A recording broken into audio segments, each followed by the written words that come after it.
porque hace unos días se cumplieron 20 años de una fecha que muchos jóvenes, muchos de ustedes, como dicen ahora los chamos, eran muy jóvenes y no lo recuerdan, pero los que sí tenemos unos añitos encima lo recordamos muy bien, que fue una fecha muy importante y trascendente para América Latina, para el Caribe, para las luchas por la soberanía, para las luchas por la independencia.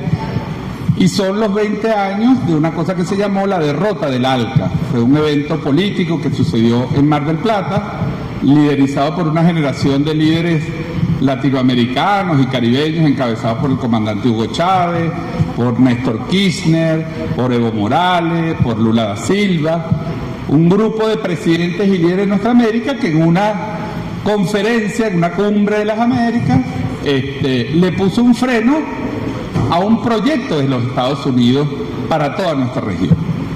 Eso parece muy técnico, pero no lo es.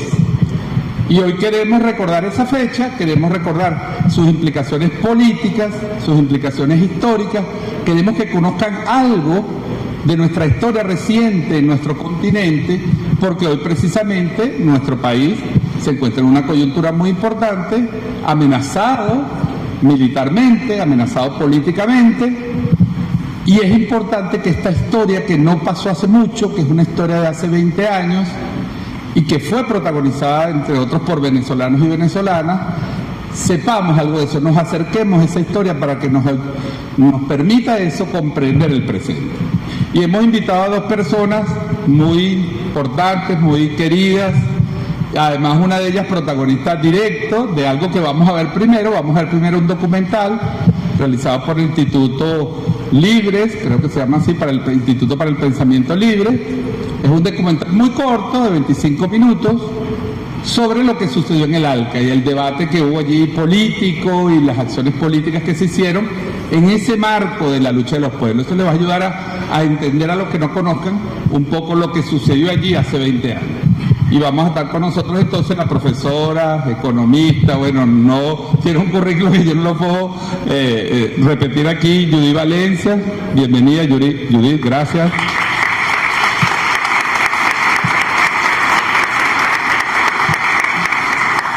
Una persona que ha seguido y fue partícipe, como lo vamos a ver allí en directo, de estos sucesos que vamos a traer 20 años después. Y también hemos invitado a nuestro querido amigo Mauricio Rodríguez, comunicador, analista, una de las personas que yo siempre recomiendo seguir porque está muy bien informada. Yo cuando me quiero informar de algo internacional le escribo a Mauricio. De verdad, Mauricio, gracias por venir. Mauricio era viceministro de comunicación en aquel momento, Chávez estaba allá, él estaba como coordinando parte de las transmisiones que se hicieron del ALCA, que se hicieron aquí por Venezolana de Televisión, así que conoce de cerca también como analista y como partícipe indirecto en la parte comunicacional de lo que sucedió esos días en el ALCA.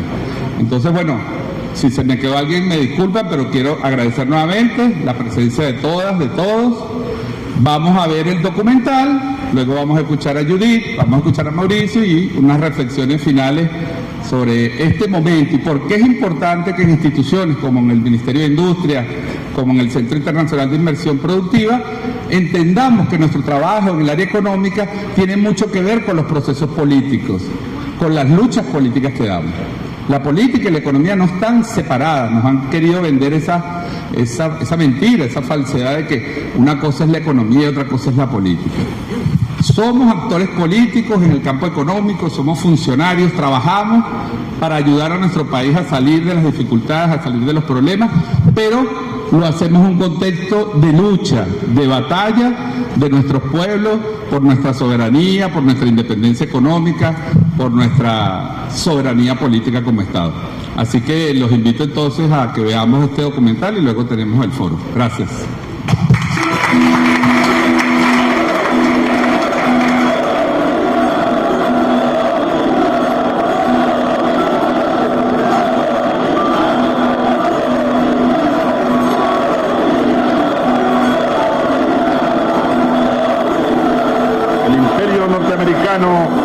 En su desesperación, no olvidemos lo que decía Mao Zedong, que en lo estratégico el imperialismo termina siendo tigre de papel. Tigre de papel. Por eso no hay que temerle al imperialismo. Los pueblos del mundo unidos estamos en capacidad de derrotar a 1000 imperios, como ha ocurrido muchas veces a lo largo de la historia.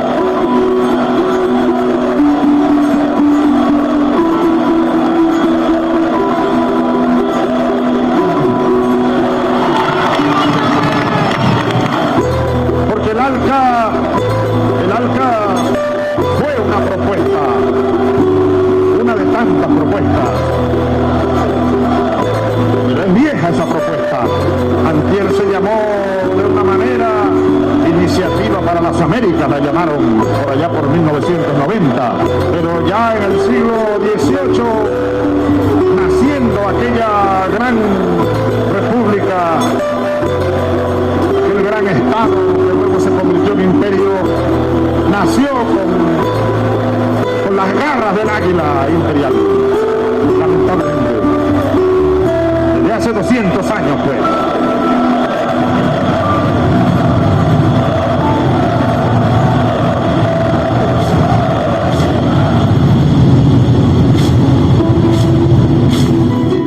El ALCA lo que pretende, y lo dicen ellos mismos en sus materiales, es más neoliberalismo y hacerlo irreversible, convirtiéndolo en un compromiso jurídico internacional.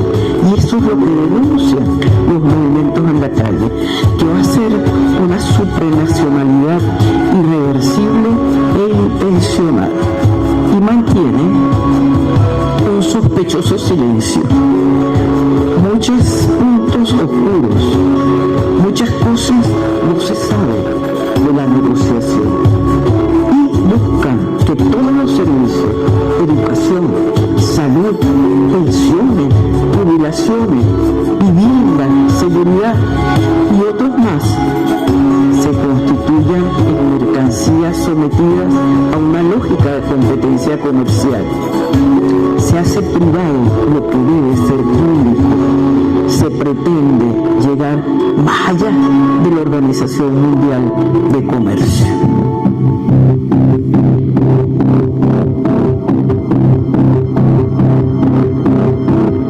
Because I know that free trade will lift people out of poverty. Paul Martin asked a very interesting rhetorical question. Why would the big market like the United States open up its market? Frankly, that's a fundamental question inside the United States. It is not a given, by the way, that our country will open up its markets to people. It is a political hot potato. And the reason I do it is because I think it's not only good for our people, but I think it's good for the neighborhood. You know, I have some question whether NAFTA made any sense. Well, let me give you the statistics. In the 10-year period, trade between our three countries has gone from about $260 billion to over $600 billion. That means commerce, wealth, opportunity. That's what that means. And so my government has been aggressively pursuing bilateral agreements and regional agreements. Why? Because it's good for our workers and equally it's good for our neighborhood. La integración económica no es un proyecto de los pueblos, es un proyecto que aparece en 1960 con la ALADI, la Asociación Latinoamericana, que primero se va a llamar ALALC, Asociación Latinoamericana de Libre Comercio, en los 80 se va a llamar Asociación Latinoamericana de Desarrollo de la Integración. La integración económica es una fórmula de productividad de las transnacionales, de las multinacionales de la segunda posguerra. Es contemporánea y al mismo tiempo que el mercado común europeo. Los principios del ALCA tienen que ver con los principios del libre comercio, y era eliminar todo tipo de barreras para la libre comercialización de bienes.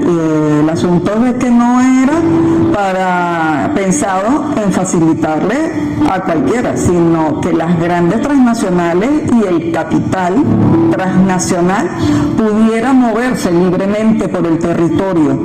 Cuando se hablaba, por ejemplo, de movilidad, libre movilidad de personas, Realmente era libre movilidad de inversores. Había que tener un capital de miles hasta millones de dólares para permitir esa supuesta libre movilidad. O sea, no era libre movilidad de los pueblos, no era libre movilidad de las mercancías manufacturadas por pequeñas empresas o por productores ni nada. Era quitar cualquier barrera que, por ejemplo, protegiera a los agricultores o a los productores en cualquier país.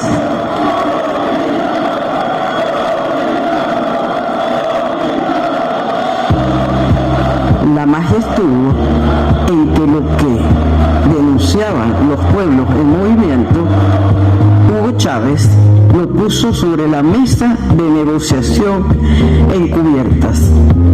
Todo comenzó en Quito, octubre 30 del 2002 y continuó en Puebla, abril del 2003.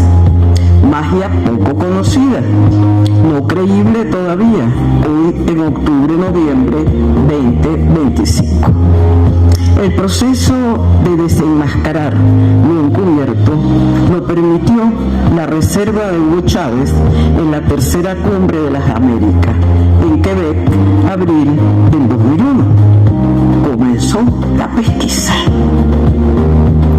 Era cierto, una delegación de negociadores encargados por el gobierno de Rafael Caldera, funcionarios de producción y comercio, asistían a la mesa de negociación, coordinados por Maldonado Lira, usando una clave otorgada, una clave designada al gobierno de Venezuela. Con una señal entraban a la página verdadera, clandestina de la negociación. Era cierto lo que vociferaban los luchadores, era confidencial la negociación. A la página pública no era la página de verdad. La verdad se entraba solo con la clave otorgada y designada a la República de Venezuela. En octubre del 2002, Chávez toma la batuta y decide una estrategia política. Nombra una comisión presidencial, asesora de las negociaciones del área de libre comercio de las Américas, una vez que el gobierno, después que negociaba sin saberlo desde 1995 la reestructuración del sistema interamericano y el plan de acción, era la vía para una única constitución continental política tutelada por la Organización de Estados Americanos, tutelada por la OEA, en uso de las herramientas de las Naciones Unidas. Participando en esas negociaciones empezamos a empaparnos de qué se trataba el asunto, a tratar de entender, veíamos la página oficial, poco antes del viaje nos enteramos que hay una clave, que realmente eso no son los documentos de la plana transparencia que ofrecía el ALCA y no, había una página confidencial que solo los negociadores tenían acceso y eran todos los documentos que durante esos 10 años de negociaciones se habían ido presentando, donde se podía ver realmente las posiciones de los países y qué significaba cada corchete, que empezaba a saberse que cada corchete de quién era, de qué significaban esas posiciones, empezó a tener para nosotros más sentido lo que habíamos visto previamente, ¿no? Con la alianza y el foro hacemos presencia a través de Edgardo Larralde, miembro activo del equipo organizador del Foro Social Mundial, y comenzamos a militar con los movimientos de los trabajadores rurales sin tierra, el MST de Brasil, y con el capítulo cubano de la Alianza Social, así como con la Vía Campesina. Nos preguntábamos, ¿y qué es la Alianza Social Continental? La Alianza Social Continental tiene un lema. El lema es: otra América es posible. ¿Y qué es la Alianza Social Continental?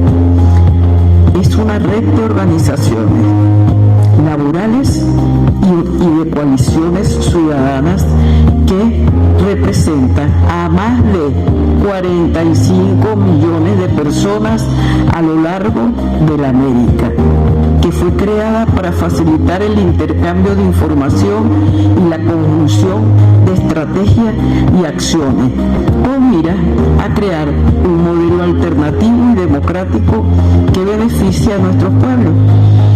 Los estatutos fundacionales de la Alianza Social Continental y del Foro Social Mundial no permitían la participación de gobiernos de Estado, una limitación bastante importante, pero era así. El gobierno bolivariano como tal no podía ser parte de las políticas.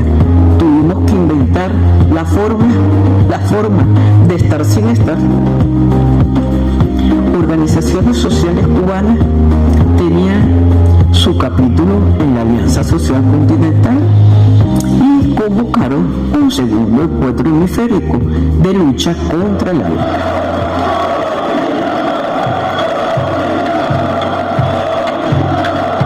Y yo creo que una de las primeras pruebas de fuego que vivió nuestra Constitución, además de la enorme prueba de fuego que vivió en el golpe de Estado de abril del 2002, fue esta del ALCA. La posibilidad real que nos daba, en primer lugar, de que cualquier decisión de carácter estratégico, de interés nacional para el país, tenía que ser sometida a la consideración de un referéndum o aprobatorio o revocatorio. Esa fue una primera prueba de fuego. Y esa fue el arma que nosotros llevamos a todos los espacios de negociación. Y la segunda es que, bueno, la Asamblea Nacional al final del juego tenía que aprobar lo que se decidiera. Y así comienza nuestra participación en todos estos eventos de negociación en el marco de la lucha que libró Venezuela contra la dominación imperial que quería de alguna manera apropiarse de nuestro territorio, de nuestra materia prima, de nuestro mercado, de nuestro pueblo, de la cultura de nuestro pueblo, que el comandante Chávez libró. Y con un humilde y sencillo asterisco, puesto allá en Quebec, Canadá. Ese asterisco junto a la Constitución, con esa Constitución y con ese asterisco nos fuimos nosotros a librar tremendas batallas y a construir tremendos referentes teóricos, académicos, políticos y sociales para evitar que nos pudieran introducir en esa trampa, que ahora se están viendo los resultados. Cuando el actual presidente de los Estados Unidos manda al traste ese tratado que en ese entonces se había firmado entre Canadá, México y Venezuela. Era la incorporación. El ALCA no era otra cosa que la materialización del proyecto Monroe de consolidar todo lo que es nuestra América, que va desde allá, desde lo más septentrional de Canadá hasta la Patagonia, en manos de los norteamericanos, de los Estados Unidos de Norteamérica. Chávez, el 29 de febrero del 2004, había proclamado el carácter antiimperialista del proceso constituyente en el Jardín Botánico.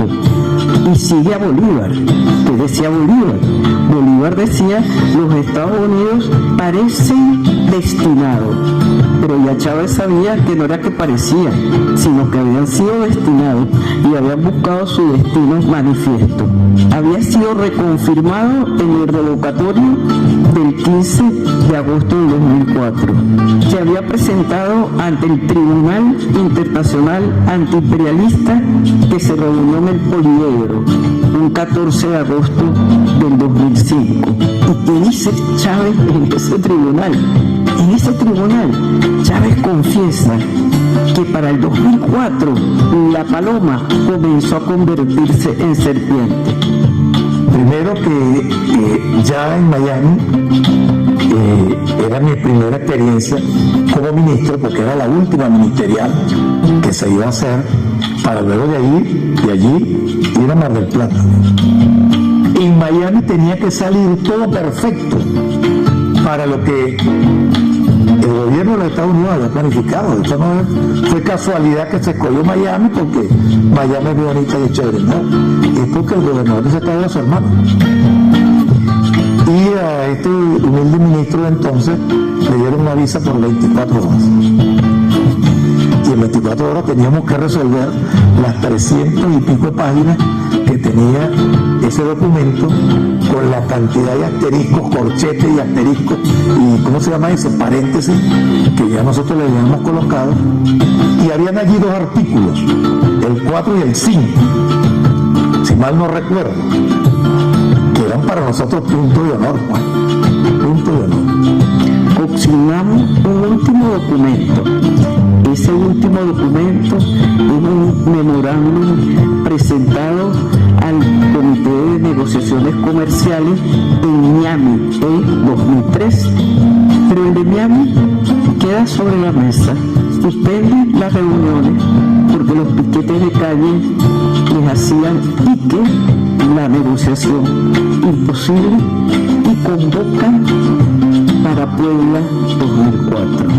Nuestro último documento, que es un documento que tomamos las negociaciones y las propuestas de la Alianza Social Continental, pero que vamos más allá.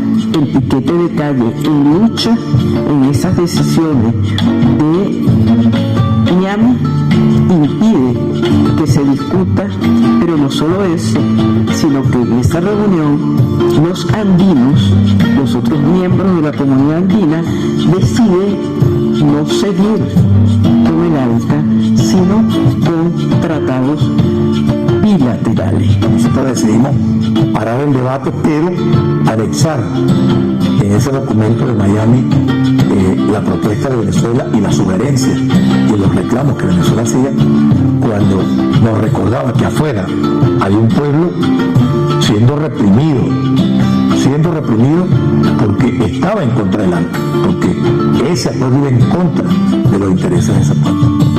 Bueno, y allí definitivamente la voz de los pueblos se hizo presente, fue la que definió el destino de ese proyecto nefasto y que permitió que muchos líderes del continente se consolidaran como tales.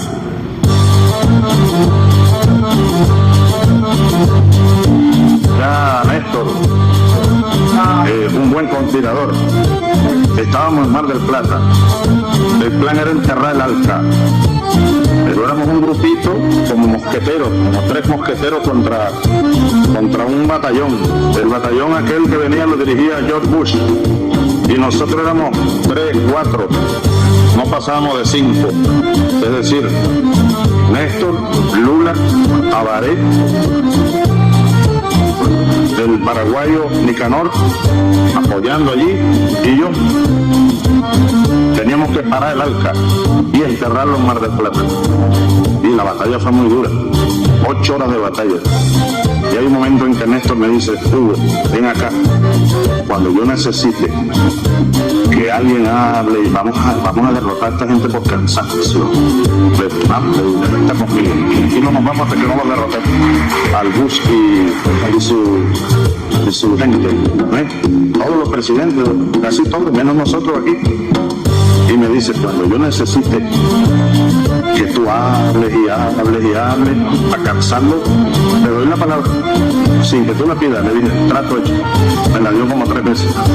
¿Tienes la palabra al presidente de Venezuela? Yo, ajá. Y yo habla, media hora, 1 hora. Como yo hablaba, Bush se paraba, no le gustaba oírme a mí. Y lo fuimos cansando y los derrotamos. Era un buen conspirador, era un gran patriota.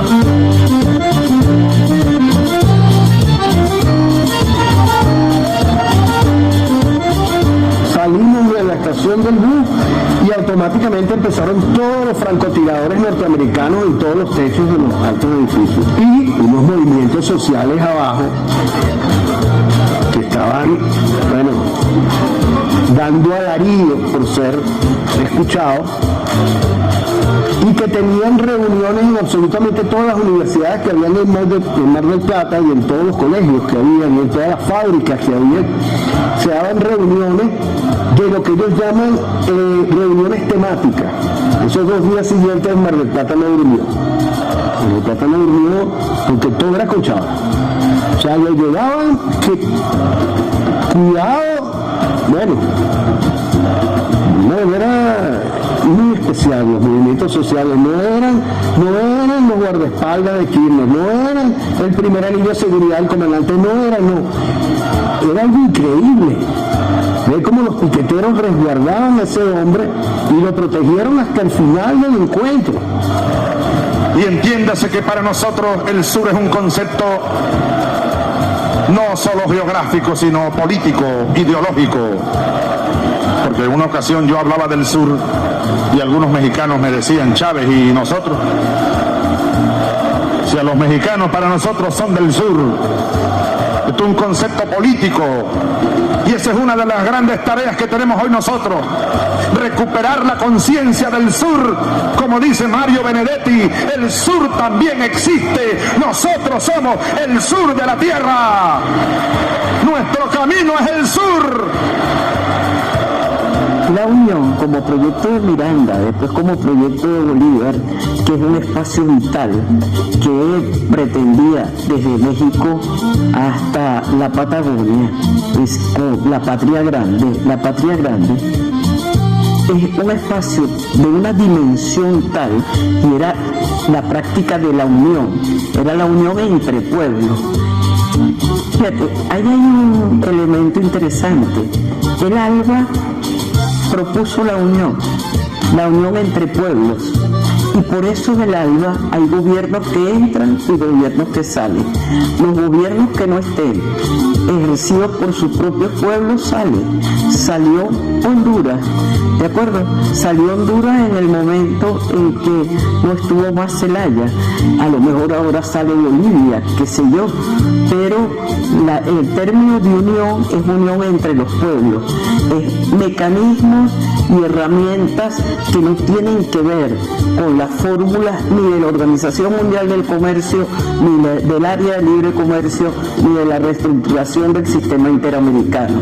No, son fórmulas para facilitar la unión entre pueblos.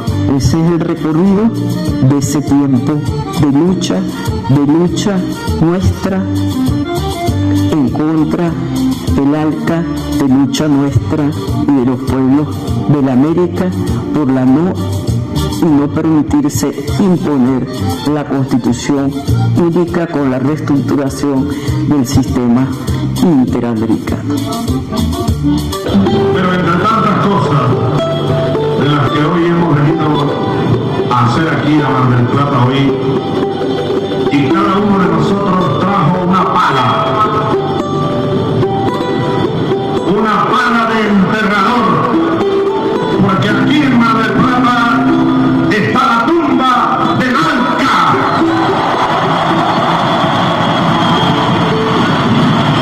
La tumba del ALCA.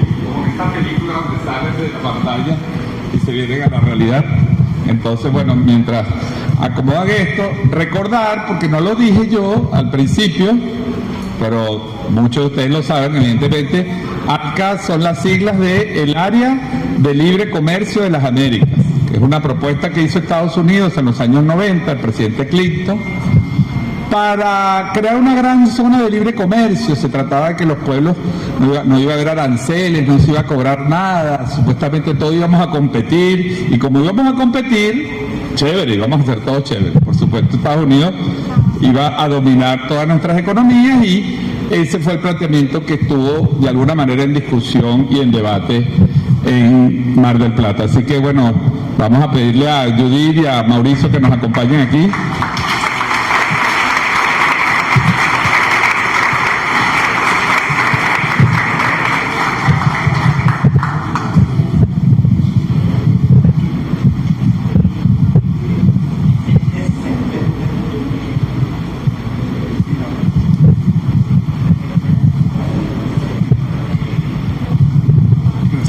Vamos entonces, yo te la abro ahí. Debe estar abierto. Ya está abierto. Sí. Vamos entonces a darle la palabra a la profesora, la doctora Judith Valencia, economista y, como vieron ustedes, protagonista en la primera línea en este hecho histórico de la derrota del ALCA hace 20 años. Tenemos unos 20 o 25 minutos para cada uno de ustedes, por supuesto. Se empeñan en que yo soy economista. Yo estudié economía del 56 al 61. Yo no soy economista, yo estudié eso. Yo soy militante, mujer y docente. Pero bueno, como siempre marcan la profesión, eso es lo que dice mi diploma universitario. Bueno, fíjate, el documental es maravilloso, la gente del Grupo Puebla trabajó increíble, pero yo voy a decir algunas cosas que dije, pero que no aparecen en el documental. Y son cosas importantes, sobre todo para ustedes, que son un equipo de trabajo. Yo creo que William se va a sentir contento de las cosas que voy a señalar al margen y fuera del documental, pero que hay que saber. El elemento de que habían funcionarios, siendo ya presidente Chávez, que seguían negociando. Y nosotros insistíamos, y los pueblos en la calle insistían, que eso estaba pasando. Y el gobierno no sabía. Y pedíamos que nos escucharan a los que sabíamos que eso estaba pasando. Y no había posibilidad de abrir la puerta. Hasta que sucedió un acontecimiento insólito, que fue que Chávez, para poder hacer valer su reserva de Quebec, que era que si nosotros firmábamos el ALCA teníamos que ir a un referéndum, y para ir a un referéndum los funcionarios tenían que saber de qué se trataba. Y un 13 de septiembre, fíjense la fecha, 13 de septiembre del 2002, después del golpe y antes del sabotaje, justo en la mitad, organizan a los funcionarios, así como están ustedes, pero los de Cancillería y Producción y Comercio, porque han de escuchar qué es el ALCA, para saber si se firma el 2005 o no se firma. En el presidio estaba José Vicente Rangel, vicepresidente, Ramón Rosales, ministro de Producción y Comercio, Arévalo Méndez, vicecanciller. ¿Y quién toma la palabra? ¿Cuál es el invitado? Charles Shapiro, embajador de los Estados Unidos. Es Charles Shapiro el que ha de decirle a nuestros funcionarios negociadores que es el ALCA. Eso fue en La Tabona, en la sede de PDVSA. Ese mismo lugar, 13 de septiembre 2002. Por supuesto que los que sabíamos lo que estaba aconteciendo en la calle, nos pareció, yo estaba allí porque Felipe Pérez, que había sido alumno de la escuela, era el ministro de Cordiplan y él me permitió estar sin ser funcionaria de ninguno.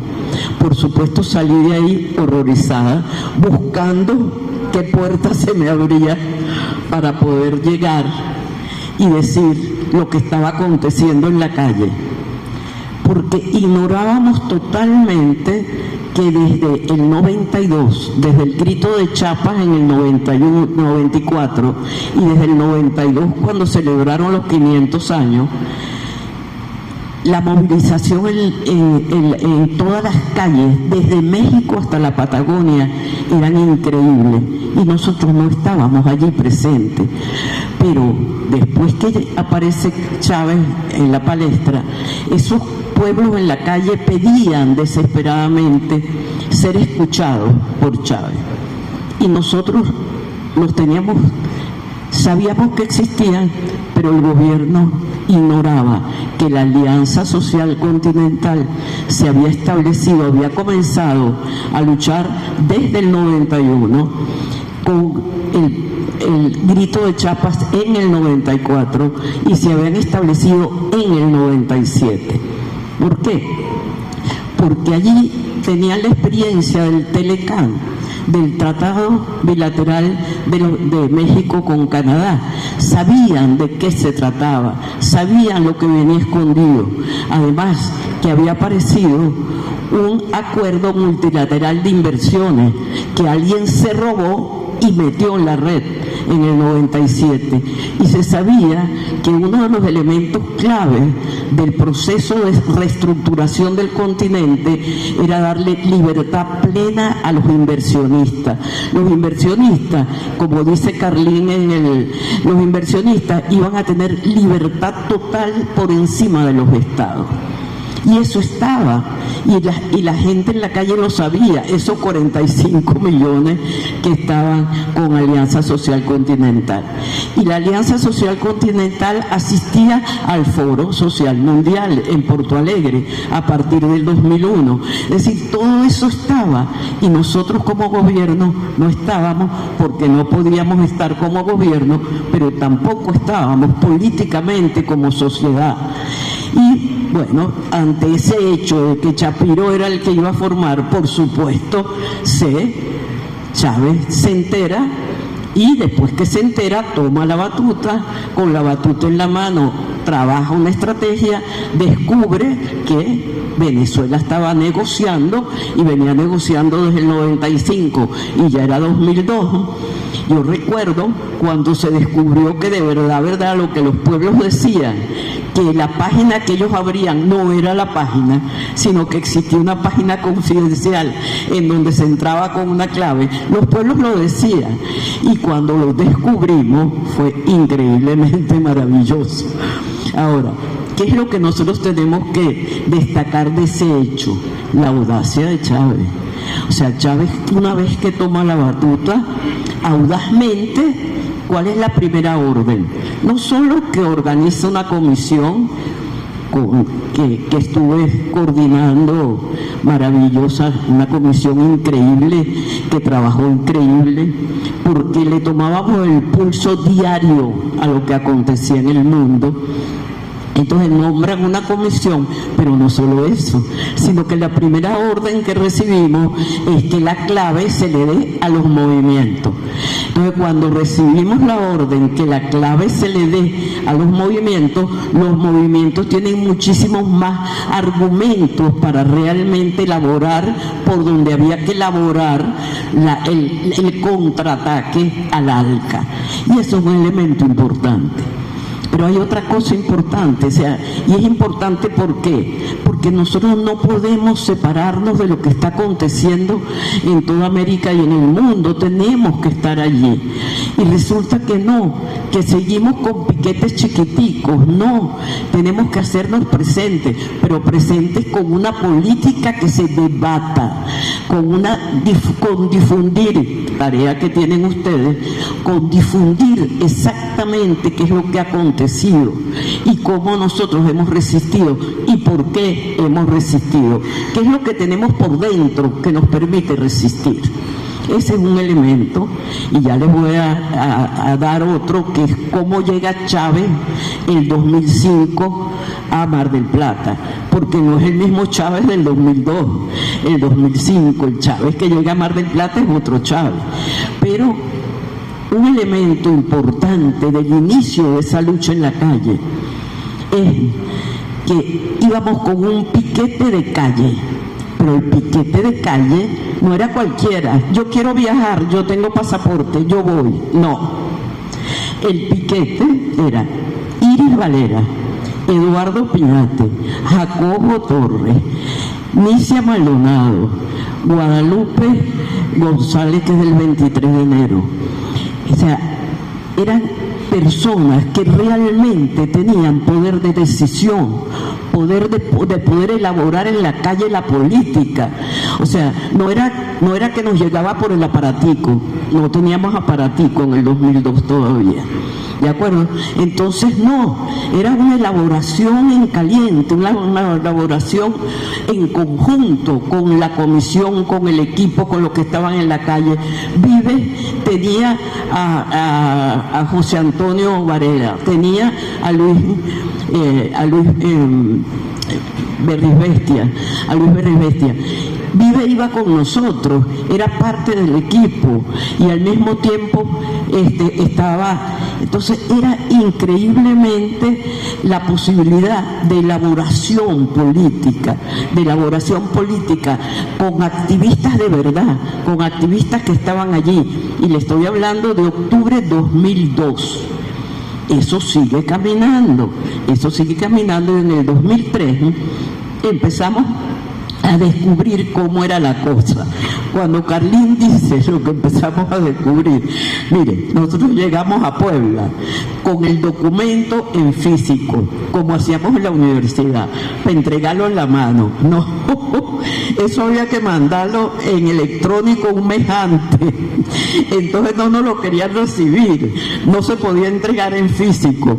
Y cuando lo entregamos en físico, los primeros que se disgustan son los del CARICOM, porque resulta que el CARICOM tenía las posiciones de Alianza Social Continental en la mesa de negociación y resulta que Venezuela era la que se las impedía, la Venezuela de Caldera, la Venezuela de la comisión que negociaba. Entonces realmente esa experiencia fue increíble, pero Cancillería decía, no hay dinero, no podemos. Entonces los compañeros que se quedaron, que fueron dos, Carlín Granadillo y Alejandro González, los dejamos en una habitación, compartiendo la misma habitación, con el presupuesto solamente del autobús, del lugar donde los dejamos a la sede de la negociación, porque Cancillería decía que no había presupuesto para poder hacer presencia. Esos son detalles importantes, amor, porque son detalles que no nos puede volver a suceder. Y de repente a veces no sucede. O sea, ¿quiénes estuvieron ahorita en Santa Marta? ¿Quién estuvo en Santa Marta? ¿Quién debatió la declaración de Venezuela Unión Europea? ¿Quién estuvo allí? ¿Cómo se elaboró la política que allí se llevó? Esos son elementos que, bueno, yo me arriesgo en decirlo, pero son elementos importantes. Ese piquete era increíble y ese piquete se fue sumando y entonces cuando Producción y Comercio nos impedía, ¿qué dice Chávez? Que audaz. Yo le digo, Producción y Comercio nos dice que no hay presupuesto. ¿Y qué dice? Yuli, llévatelos para Cancillería, que está allí. Y entonces la comisión se traslada de Producción y Comercio, que era el deber, a Cancillería con Ali.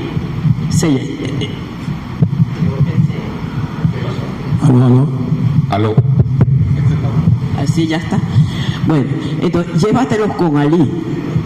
Y el 2005 es un año clave. Es un año clave. ¿Por qué?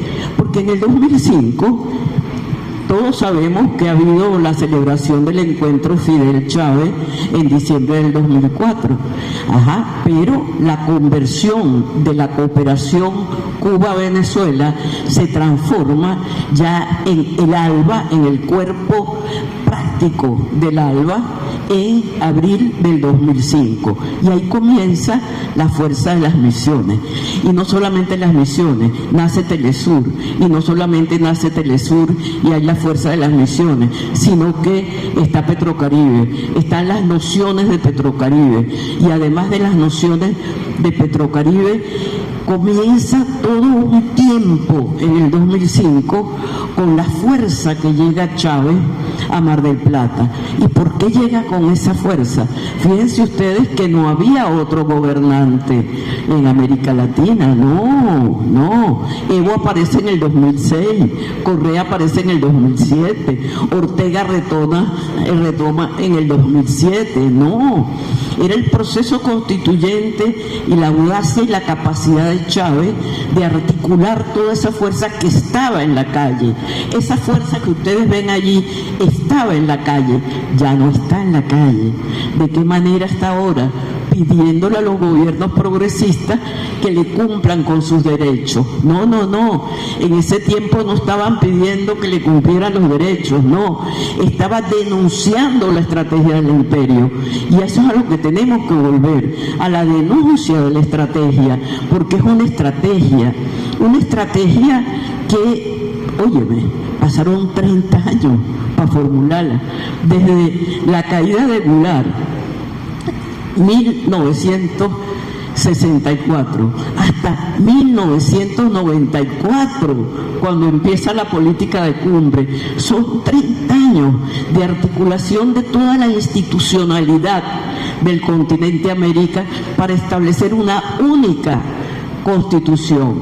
Y ese proyecto está allí, la reestructuración del sistema interamericano está allí, lo tutela la Organización de Estados Americanos.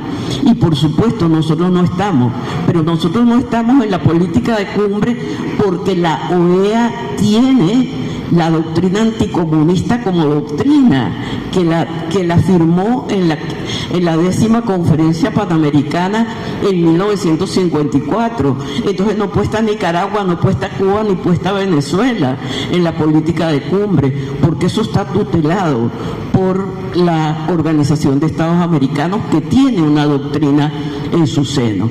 Entonces, es importante elementos, no solamente la audacia, la comprensión de lo que estaba en la calle. Chávez convence a quienes, a los de Mercosur.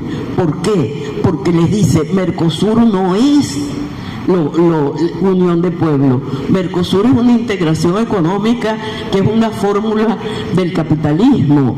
Tratemos de llenar, Chávez decía, llenemos las cajitas del Mercosur de pueblo, llenemos de pueblo las cajitas de Mercosur. Pero se enfrenta a Cardoso, que era presidente de Brasil por 2 periodos y era presidente en el 2000, tenía una fórmula que era el espacio comunitario. América Latina y la América del Sur tenía que constituir un espacio comunitario. Y Chávez dice, no, es que el nombre es importante. ¿Cómo va a ser un espacio comunitario? Tiene que ser Unión de Naciones del Sur. Y antes de llegar, porque es en septiembre, antes de noviembre, Chávez enfrenta a Cardoso, enfrenta el proyecto de Cardoso. Y el proyecto de Cardoso está liderizado no por cualquiera. Cardoso fue de los teóricos de la teoría de la dependencia. Cardoso era un tipo que traicionó a esa izquierda de la dependencia y fue presidente 2 veces y tenía ese espacio, un espacio de la comunidad. Desaparecían las naciones. ¿Por qué? Porque la estructura del territorio desde el norte hasta el sur estaba regido por la iniciativa de integración regional.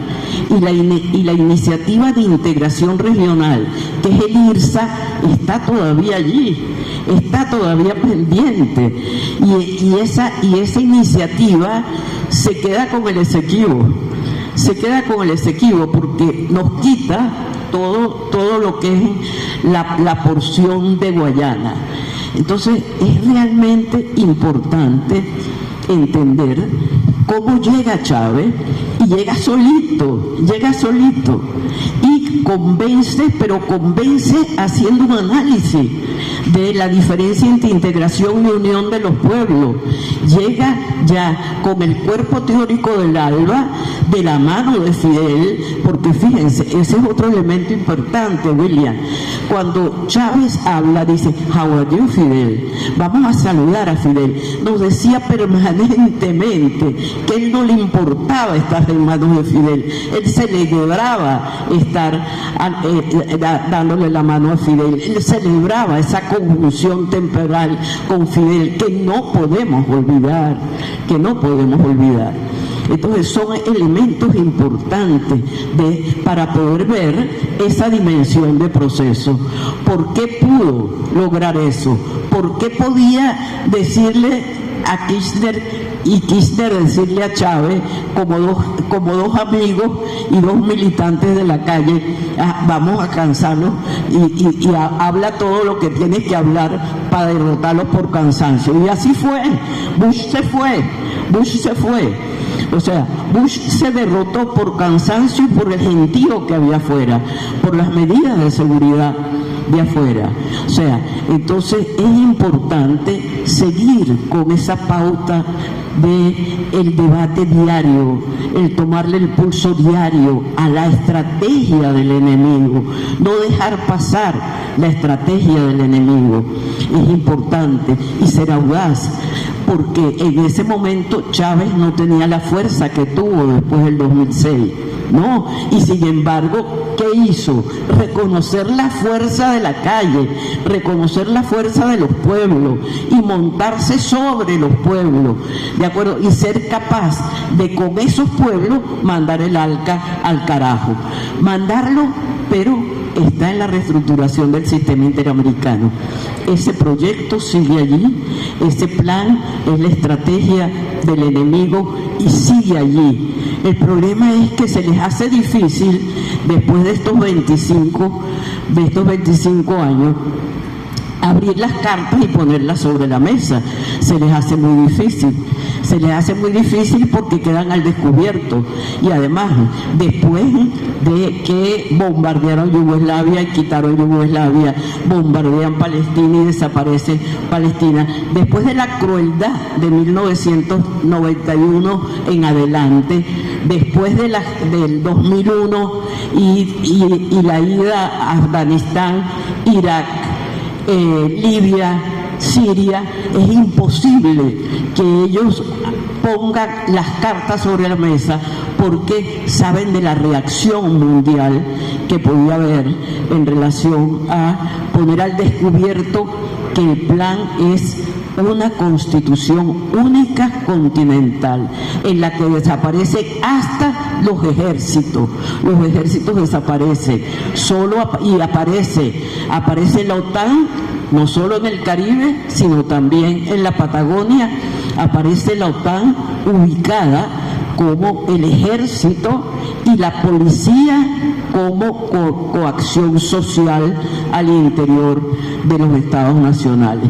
Entonces son cosas que no están en el documental, pero que gracias, William, por darme la ocasión de poder decir qué cosas sucedieron en esa comisión. Gracias.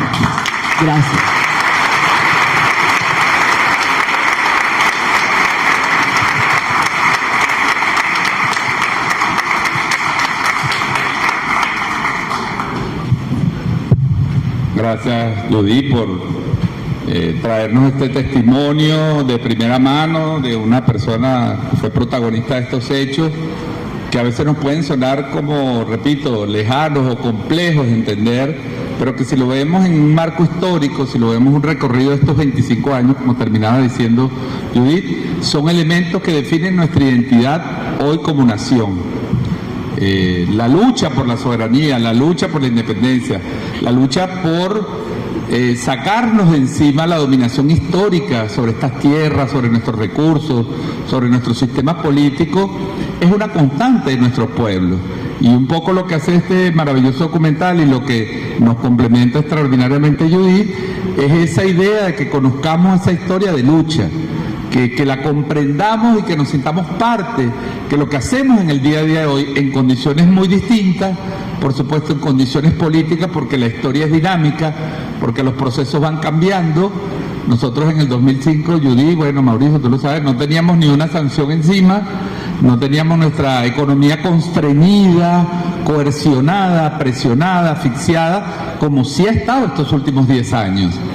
Pero comprender entonces esos momentos de lucha que no son hechos aislados, que debemos integrarlos a nuestra capacidad de análisis, a nuestro trabajo, a nuestra concepción y, como digo, a nuestra propia identidad como nación.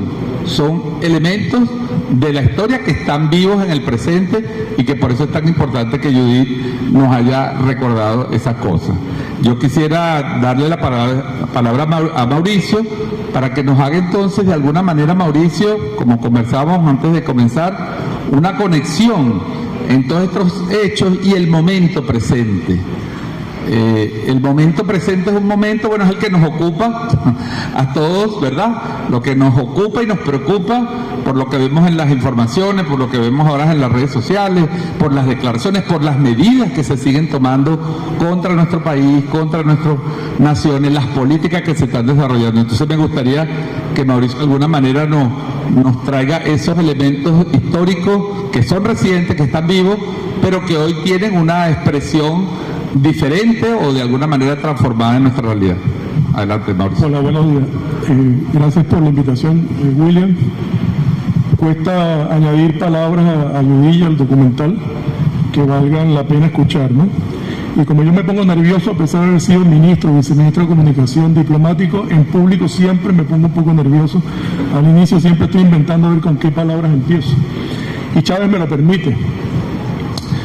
La fecha, la celebración, la conmemoración que tenemos hoy, el recuerdo, lo que digo yo, pero Chávez me lo permite con sus palabras en el documental, o mejor dicho, con sus palabras en aquel momento que nos recuerda ahora el documental y las emociones que nos suscita. No sé ustedes, pero yo sentí gran emoción y mayor compromiso del que podría tener hace 35 minutos, 40 minutos, recordando a Chávez porque vamos perdiendo a veces la perspectiva del proceso que hemos vivido en estos 25, 30, 40, 50, 60 años, depende de la edad de cada quien, porque esto no empezó el noviembre del año 5.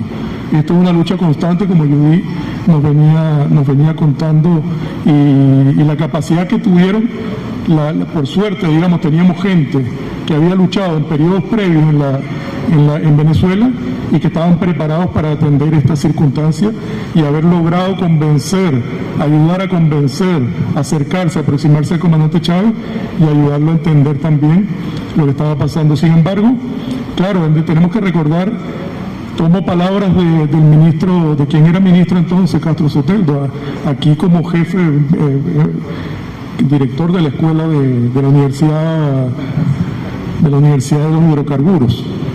Él entonces contaba allí y recordaba el asterisco.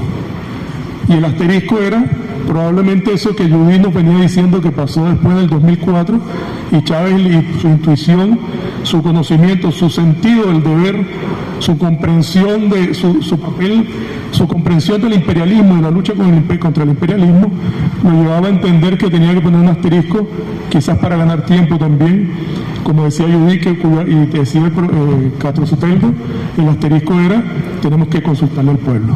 Era una manera también de ganar tiempo para colocar las cosas no en una dimensión acelerada como pretendía Estados Unidos en el 94 cuando creó la primera reunión de este tipo, sino para que la cosa no concluyera en el 2005 como tenían previsto, como se había planteado ya en el 94 en Miami cuando se hizo la primera cumbre de las Américas.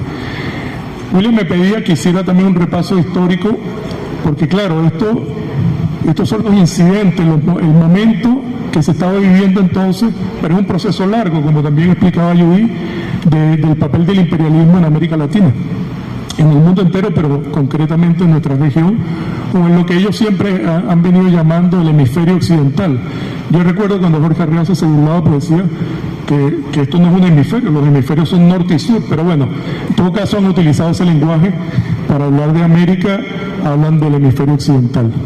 Y tenemos que retrotraernos al nacimiento de Estados Unidos, etcétera, pero colocándonos más cerca, en el año 1904 surge el corolario de Roosevelt, que tiene un valor importante, incluso yo los invito a leerlo, porque se está hablando mucho de la doctrina Monroe, pero muy poco del corolario Roosevelt. Y el corolario Roosevelt quizás tiene elementos de explicación mucho más interesantes para entender este momento y la agresión actual de Estados Unidos hacia el continente, y en particular a Venezuela, que la propia doctrina Monroe.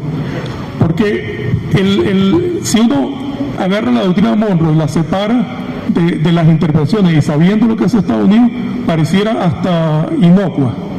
Pero el corolario no, porque el corolario de Roosevelt dice claramente que sus objetivos son la conquista de América Latina, política, militar de Estados Unidos en la región.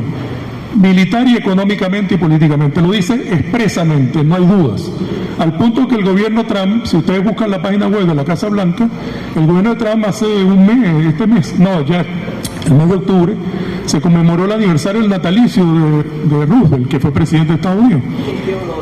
Teodoro. Y Trump, la Casa Blanca sacó un escrito recordando a Roosevelt y recordando exactamente el papel de Roosevelt que estoy describiendo. Ellos no hablan de corolario, no utilizan el término, pero lo dicen claramente y hacen una comparación de las medidas que está tomando Trump actualmente hacia adentro de Estados Unidos y su papel y el reflejo en la política exterior, o en la dialéctica entre política exterior y política interna, que destaca que Trump se parece a Theodore Roosevelt, a lo que hizo Theodore Roosevelt al comienzo del siglo XX. Entonces es un antecedente muy importante que marca toda la historia del siglo XX y que llega hasta nuestros días y sigue actuando en nuestros días, en la política exterior y en la política interna de Estados Unidos, porque nosotros olvidamos y a veces analizamos de una perspectiva muy singularizada lo que está haciendo Estados Unidos en política exterior y en particular con Venezuela, y no miramos lo que está haciendo hacia adentro de Estados Unidos, porque la persecución contra los inmigrantes es parte de una misma política similar a lo que está haciendo con sus barcos en el Caribe, con sus bombardeos sobre botes a los que acusan de delincuentes, incluso a los botes, no solo a las personas. Sigue la historia que Judy nos los dejó en el ambiente, pero no lo detalló porque bueno, son 20 minutos, 25 minutos que tuvo, que tiene que ver con los golpes de Estado en la década del 60. Ella nombró a Goulart, pero a partir de Goulart hubo varios golpes de Estado militares en América Latina, en Chile, en Argentina, en Uruguay, Ecuador, Bolivia, en toda Centroamérica. Es decir, el continente estaba lleno de gobiernos que habían entrado por la fuerza, que seguían siendo miembros de la OEA, seguían siendo los más queridos por Estados Unidos a pesar del discurso de la democracia, porque Estados Unidos entendió que ese era el mecanismo que tenía en aquel momento para el control de nuestra región, basado siempre en el corolario de Roosevelt, que era también el papel de policía para que no nos desviáramos. Lo plantean así, lo plantean claramente así. A veces creemos que los Estados Unidos han cambiado, que son buenos, porque Obama se lanzó unos discursos bonitos, etcétera. Que no se entienda mi lenguaje como racismo, porque era negro, porque teóricamente era de las minorías que llegaban al poder en Estados Unidos, y era falso. Nunca fue, ni siquiera era Estado, ni siquiera tenía una tradición en las luchas de los afrodescendientes norteamericanos en Estados Unidos, porque no había nacido en Estados Unidos, su familia ni siquiera provenía. Es decir, la mujer de él todavía, porque su abuela había sido esclava, pero no él. Entonces ni siquiera venía de una tradición de las luchas de los pueblos afro de Estados Unidos. Pero bueno, me estoy desviando. Golpes de Estado. Llega la década de los 80 y cambian la doctrina formal, aparente, y deciden que teníamos que volver a las democracias. Y empiezan a sustituir a los dictadores, y en medio de eso habían consolidado el control militar policial de la región y la participación y el control del Poder Judicial. Perdón, ¿puedes mover el teléfono? Que me está dando la luz en los ojos. Gracias. Y en medio de eso ya habían dejado el control, ya sostenían el control de los poderes judiciales de muchos de estos países y tenían el control de las Fuerzas Armadas, por lo menos tenían un peso importante en las Fuerzas Armadas en ese proceso que también describía la profesora de hacer desaparecer las Fuerzas Armadas para ir en contra de las independencias y las soberanías nacionales. Ya no hacía falta, insisto, las dictaduras, por lo tanto la forma democracia le era suficiente para mantener el mismo esquema, y en ese proceso ya en los 70 habían probado el neoliberalismo, habían introducido fundamentalmente en Chile y Bolivia y experimentado el neoliberalismo y empezaron a trasladarlo al conjunto de decisiones en el continente previo. Y el plan Cóndor, que ya como sabemos había sido la integración de los regímenes totalitarios con Estados Unidos para perseguir a los luchadores sociales, a la izquierda, a los luchadores sociales, etcétera. Y que se mantenía y se mantiene. Y todo esto además articulado también por otra vía, por la vía de la OEA. Llega la etapa neoliberal, que ya se había practicado, insisto, en Chile y Bolivia fundamentalmente, y nos presentan el éxito chileno, que todavía no los destacan, y incluso llegan a obligar a Pinochet a convocar el referéndum. Quizás ustedes no lo sepan, o quizás algunos no lo recuerdan, pero Pinochet, que había sido el fiel cumplidor de las políticas de Estados Unidos, en algún momento no quería convocar hacia una democracia y se oponía. Y Estados Unidos repentinamente empezó a encontrar veneno en los productos del campo chileno que se exportaban a Estados Unidos. Y entonces dijeron, bueno, no podemos comerciar con Chile porque llega productos envenenados. Y de esa manera lograron presionar a Pinochet para que finalmente convocara un referéndum que tampoco quedó muy lejos de ganar. Llegamos a esta etapa, los 90, finales de los 80, empiezan algunos problemitas nuevos en el mundo. Por un lado, todavía no se ha producido, no se ha impulsado el concepto de consenso de Washington que se hace a finales del 89, y en Venezuela en febrero se produce el llamado Caracazo, o en todo caso la rebelión popular contra el Fondo Monetario Internacional y contra el proceso de privatización de la economía venezolana, que también describió muy bien la profesora, como el elemento estratégico finalmente de Estados Unidos. En noviembre de ese año cae el muro de Berlín, en el año 91 desaparece la Unión Soviética, en diciembre se disuelve la Unión Soviética y entramos en un mundo que se calificó de unipolar, en el que Estados Unidos empezó a hacer lo que le daba la gana. Y por eso, y en medio de eso, la primera cumbre de las Américas en el 94, la segunda en el 98, 2001, 2005 la cuarta cumbre. 2001 aparece un señor nacido en los llanos venezolanos, con una verruga en la frente, al que le decían Sambo, feo, negro, y que orgullosamente él convirtió todo eso que para los blancos y los blancos de alcurnia y para la oligarquía eran un defecto. Chávez lo convirtió en elogios. Como somos, yo soy más blanco en general, pero en general como somos todos los venezolanos y la mayoría de los presentes aquí, que son el mestizaje de nuestra tierra, ¿no? De nuestra historia, de nuestra cultura.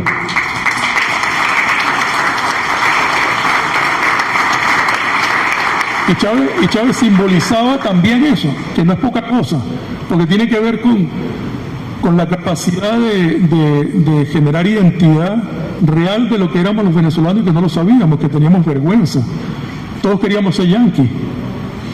Y peor si era clase media, porque toda la clase media, como de todo el continente, no quiere ser del país correspondiente, sino que siempre se ve en el espejo de Estados Unidos, sacando la plata de Venezuela, de Argentina, de Brasil, para con ella vivir en su sueño americano, o ahora europeo, que también les gusta mucho.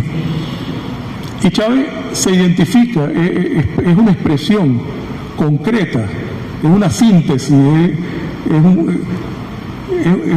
un factor, es la historia, es mezcla y nos ilumina, y además nos genera pasión a todos nosotros. Yo creo que ni conocíamos la historia de Venezuela hasta que Chávez llegó. ¿Se acuerdan los mapas y de lo que nos contaba? Y necesariamente tenemos que hablar más de Chávez también, ¿no? Porque tengo que llegar a un punto que yo tuve un privilegio. William me presentó como viceministro de comunicación en la época de noviembre del 2005, y efectivamente eso fue un privilegio no solo por mi trabajo, qué sé yo, estar más o menos cerca de Chávez, aunque como decían en esa época, uno trabajaba para Chávez, no con Chávez, porque decía que trabajar con Chávez, eso sí era jodido, ¿no? Me tocó después del 2010 y lo conocí, pero en ese momento yo solo trabajaba para Chávez.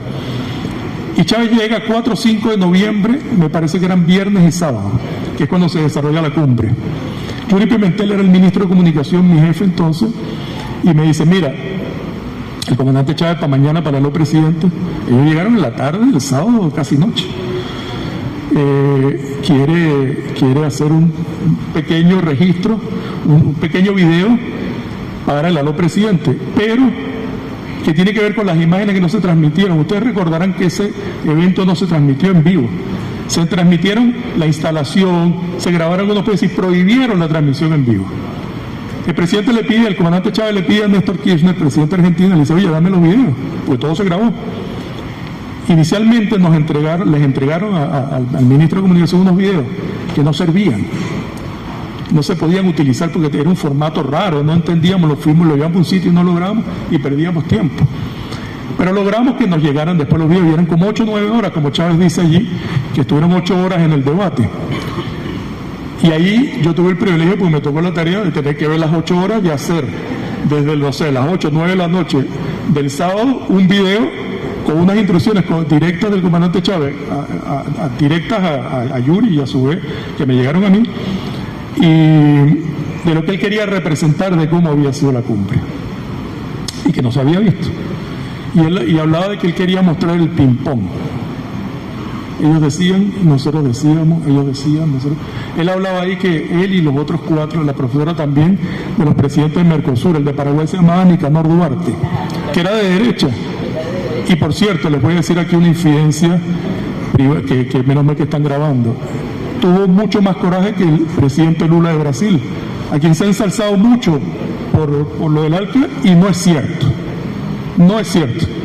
Están borrando la figura de Chávez, el profeso, y la figura incluso de otros actores importantes que estuvieron ahí, que fueron mucho más valientes, como el presidente de Uruguay también, Tabaré Vázquez. Fueron claves, inesperadamente claves. Tenía poquito tiempo en la presidencia. Y fueron mucho más valientes. Y también se tapa papel de otra gente que Chávez no quiso mostrar. El presidente entonces, el primer ministro de Jamaica, que se supone que era un hombre muy avanzado y se plegó absolutamente a Estados Unidos, o el embajador de Panamá, porque el presidente tuvo la vergüenza al menos de no ir, el presidente de Panamá, porque era hijo de un histórico. Estamos hablando de Martín Torrijos, porque a Panamá le tocó la tarea de obligar a imponer el ALCA en esa reunión. No estaba en la agenda inicialmente, que se votara en ese momento la decisión de que se aprobara el ALCA. Y le tocó, Martín Torrijos no quiso ensuciar el apellido de su padre directamente, supongo, y mandó a su canciller, que está sentado por casualidad a la derecha del comandante Chávez. Y él propone esto, y Chávez lo mira y dice, bueno, recuerdo que hasta le toca la pierna así, y dice, muy bien. El debate se alarga, era ese ping-pong, como digo, unos decían, Bush dijo lo que vimos ahí, casi no participó Bush, ponía otro, estaba adormecido, como casi siempre aparecía en otras imágenes, incluso el 11 de septiembre del 2001, y utilizaba al vasallo, al de Canadá, que era uno de los más intensos vasallos de Estados Unidos. Bueno, y aquí se desarrolla ese ping-pong, como digo, con los presidentes, y hay un momento en que ya están cansados y se empiezan a ir. Lula abandona relativamente temprano el debate y se empiezan a ir, y Estados Unidos se tiene que ir, que terminen, como que cerremos esto ya, y Chávez alargando, como le había dicho Néstor Kirchner, ¿no? Por cansancio también les ganamos.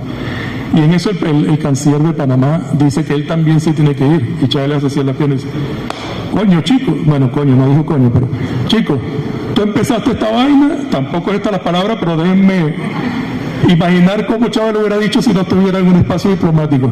Tú empezaste esta vaina y ahora te vas a ir, tú sí eres arrecho. En otras palabras, todo esto, pero le recrimina, coño, empezaste esto y ahora dices que te tienes que ir, que estás apurado y empezaste este lío. Pero bueno, esto como complemento jocoso, pero yo lamento que cometí un grave error que obedecí a Chávez porque no me quedé con copia de los videos.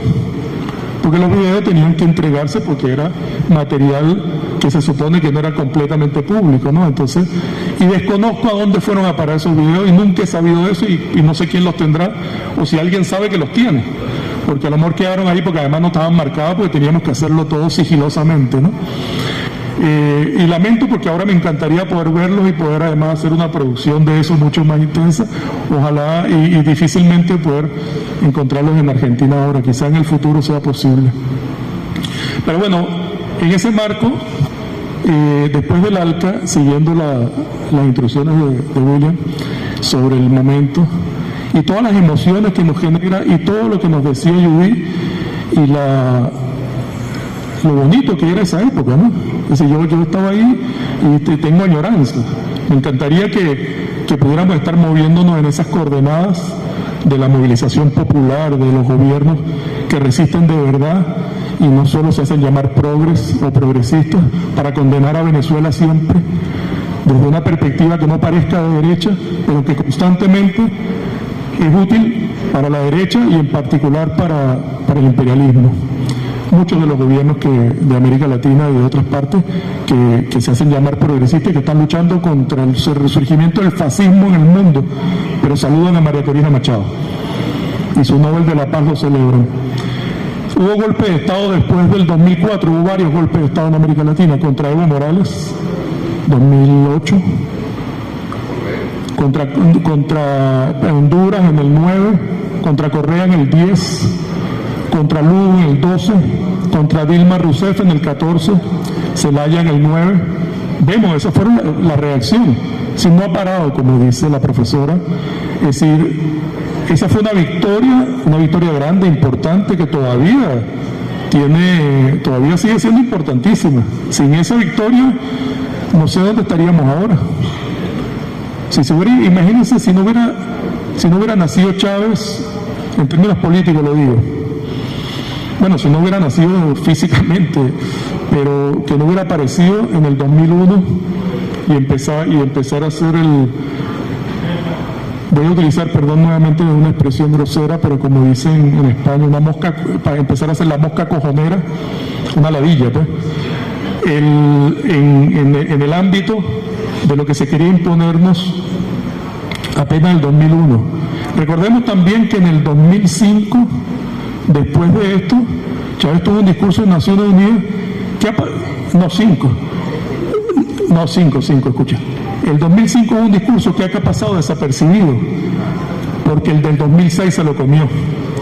Pero el 2005 hubo un discurso extraordinario del comandante Chávez que en mi opinión es superior al del 2006. Lo que pasa es que el del 2006 tiene el impacto político superior en contenido. Tiene lo del huele a azufre. 2005 es después de esto. Es antes de esto, mejor dicho. Y después viene el del 2006 que ya conocemos. Chávez enfrentó al imperialismo a cara descubierta, sin ningún temor. Y eso le reconozco hoy a Nicolás.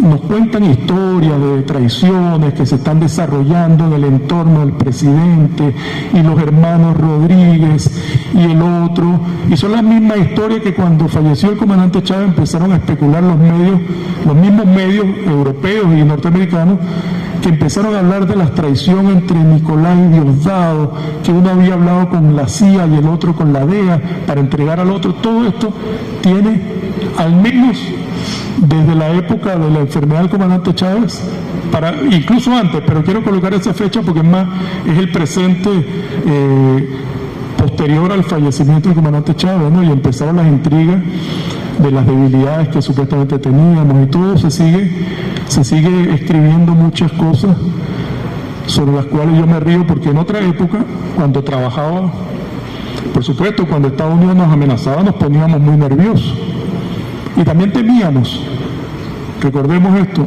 yo creo que todos aquí tenemos más o menos la edad para recordar eso. También temíamos que no tuviéramos la unidad suficiente para evitar las traiciones contra el comandante Chávez, como quizás pasó en una medida no tan elevada, porque al final pudimos revertir el golpe del 2002, pero hoy, honestamente, yo tengo una tranquilidad tremenda en cuanto a que cualquier agresión externa tendrá que venir de afuera, porque no se va a producir por ningún tipo de traición entre nuestros dirigentes nacionales. No tengo duda.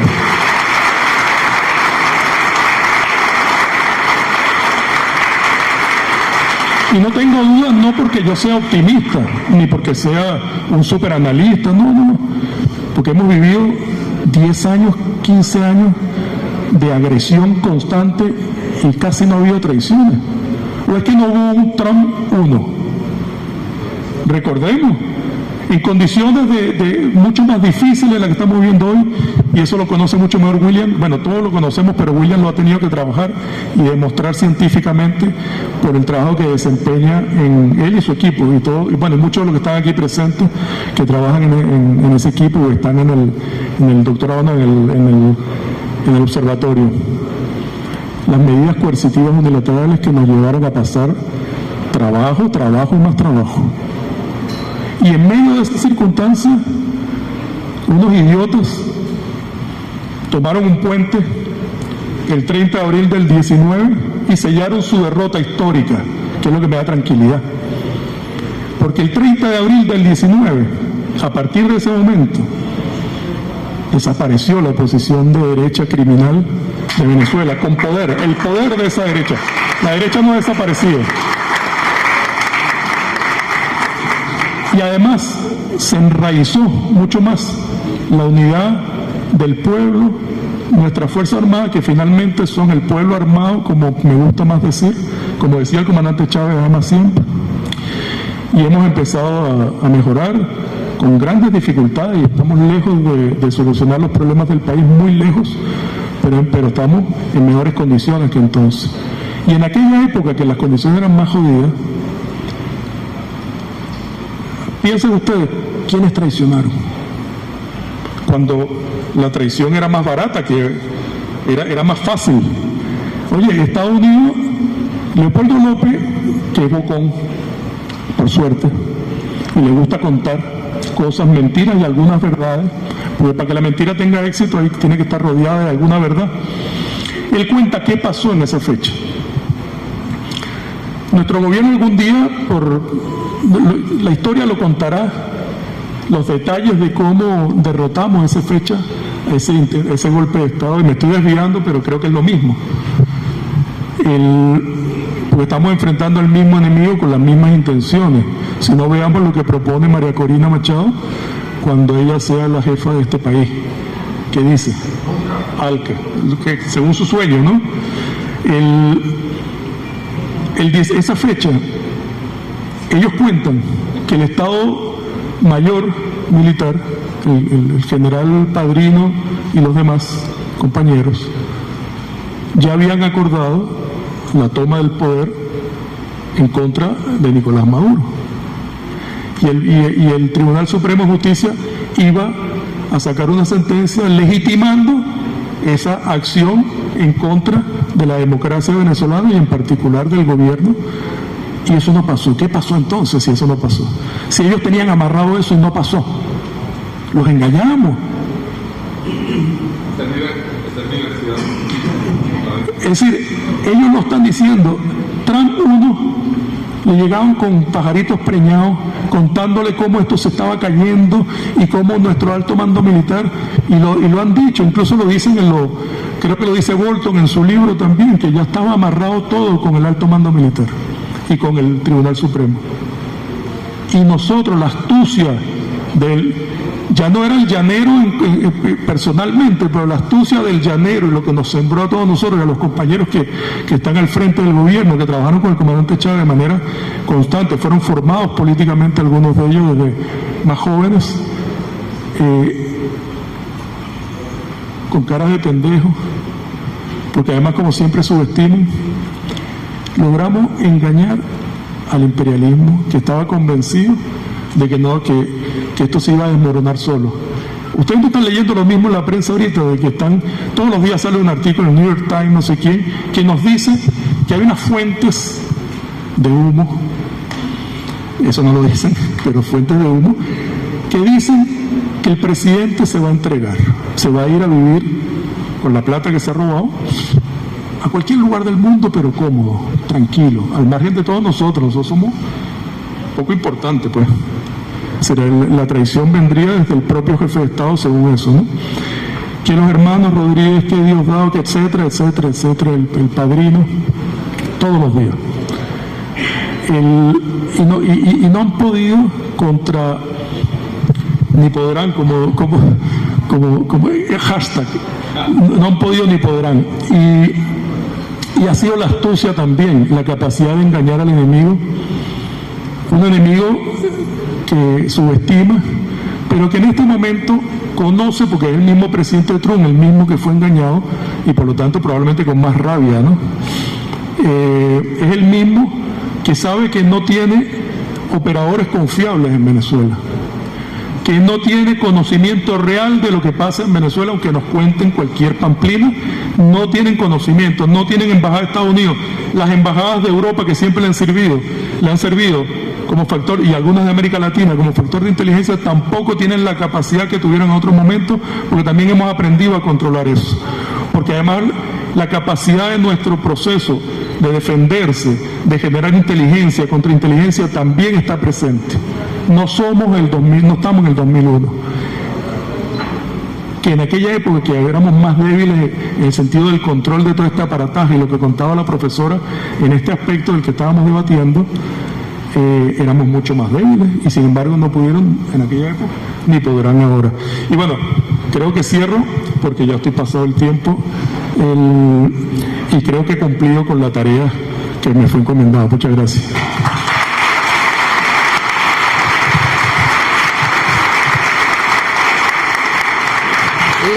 Le pido a... Comentario de Judy para ir cerrando. Porque fíjate, después de oír a Mauricio, sí, William dice, no son aquellos tiempos, pero son un tiempo en donde tenemos una fortaleza muchísimo mayor, como acaba de concluir Mauricio. Entonces, lo que yo creo que no estamos haciendo lo suficiente es difundir por qué nuestra resistencia. Difundir, o sea, se difunde el ataque, pero se difunde poco la manera del contraataque. Es cierto que ese contraataque, algunas cosas tienen que ser en silencio, pero hay otras cosas que no. Claro, pero hay otras cosas que no. Por ejemplo, esa fusión popular-militar hay que difundirla con muchísimo más fuerza, en el sentido de darle importancia. Por ejemplo, esa acción de 2000 Independencia 200 es una maravilla. O sea, es una maravilla cómo se puede, por una decisión de verdad, ocupar el territorio, y ocupar el territorio militar y popularmente. Eso es de una importancia increíble. ¿Por qué? Porque vemos, eso es lo que nos diferencia a nosotros, esa fortaleza de cómo nos hicimos en Misiones, esa fortaleza de esa fusión popular-militar, de decirle al resto de los progresistas que no se trata de pedir que me cumplan con los derechos, porque ese es el Estado liberal. O sea, nosotros hemos logrado abolir el salario y disolver el Estado sin decir que lo hemos abolido ni decir que lo hemos disuelto, sino por la propia hechura de las circunstancias. Y eso es de una dimensión increíble. ¿Por qué? Porque esta dimensión de pueblo en la calle que ustedes acaban de ver el imperialismo logró disolverlo. Alianza Social Continental pasó de manos de un equipo maravilloso de Brasil a un equipo de Colombia que lo disolvió. Y el Foro Social Mundial salió de Porto Alegre y se hizo itinerante y se disolvió. O sea, lograron disolver, además de la cantidad de dirigentes de allí que ya han desaparecido, que no están con nosotros. O sea, no están con nosotros no políticamente, sino porque murieron muchos de ellos por las edades de muchos de los que dirigieron ese proceso.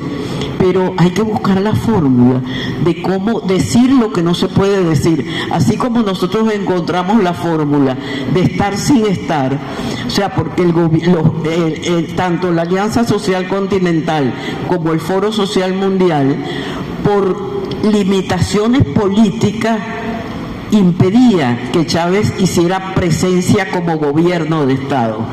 Lo impedía, no lo permitía. Y sin embargo Chávez en enero del 2005, como persona invitada y no como gobierno de Estado, puso al debate el socialismo del siglo XXI en el Foro Social Mundial. O sea, tenemos que buscar la manera, y esa manera está en manos de ustedes, ¿de acuerdo? En manos de ustedes, que lo han hecho de maravilla, pero que tienen que difundir cómo lo han hecho. Gracias, Judith. Bueno, nada, permítanme una breve reflexión, prometo ser breve, en este foro, agradeciéndole a la profesora Judith Valencia, a Mauricio, a todas y todos ustedes, por supuesto, por estar aquí, porque lo mencioné, aunque no desarrollé la idea al comienzo, ¿no? Estamos aquí en una sede extraordinaria de una institución que tiene 5 años apenas, el Centro Internacional de Inversión Productiva. Tiene un nombre así grandilocuente, ¿verdad? Como nos gusta hacer las cosas. Y aquí también están trabajadores y trabajadoras del Ministerio del Poder Popular para la Industria, que hoy dirige ambas instituciones una persona que en su vida personal sufrió los embates de las agresiones que todos hemos sufrido durante los últimos 10 años. Total, el compañero Alexa, que fue secuestrado cuando se encontraba en una misión, a mí no me gusta ese término, pero vamos a decirlo internacionalmente, en una misión humanitaria. No, se encontraba en una misión humana, no humanitaria. Humana porque estaba trayendo combustible, estaba trayendo alimentos, estaba buscando acuerdos para traer medicinas a un país que estaba bloqueado. ¿Por qué recuerdo este hecho? No por personalizar la historia, sino por recordar que estos hechos que hemos visto hace 20 años, con las transformaciones que nos da la historia, hoy siguen presentes, porque hoy estamos hemos empezado a superar los efectos de esta agresión, que es el bloqueo, que son las medidas coercitivas unilaterales, con instituciones como esta, cuya tarea es tratar de buscar inversiones y que esas inversiones no sean afectadas por las sanciones, por el bloqueo, buscar nuevas formas de asociación, promover la industria nacional para defendernos. Fíjense que curioso, ¿no? No lo pensamos cuando pensamos el foro. El debate en el 2005 y de todos esos años, Mauricio ya lo recordó, en los últimos 20 años del siglo pasado, el debate entre libre mercado, neoliberalismo y defensa de las economías nacionales. Parecía que las economías nacionales habían desaparecido. No, aquí lo importante es firmar acuerdos de libre comercio con todo el mundo. Y recuerdo un término, Mauricio, y Judy lo debe recordar perfectamente porque como estudió, no es mujer, luchadora revolucionaria y economista, esa idea de que, no, lo importante son que aprovechemos nuestras ventajas competitivas.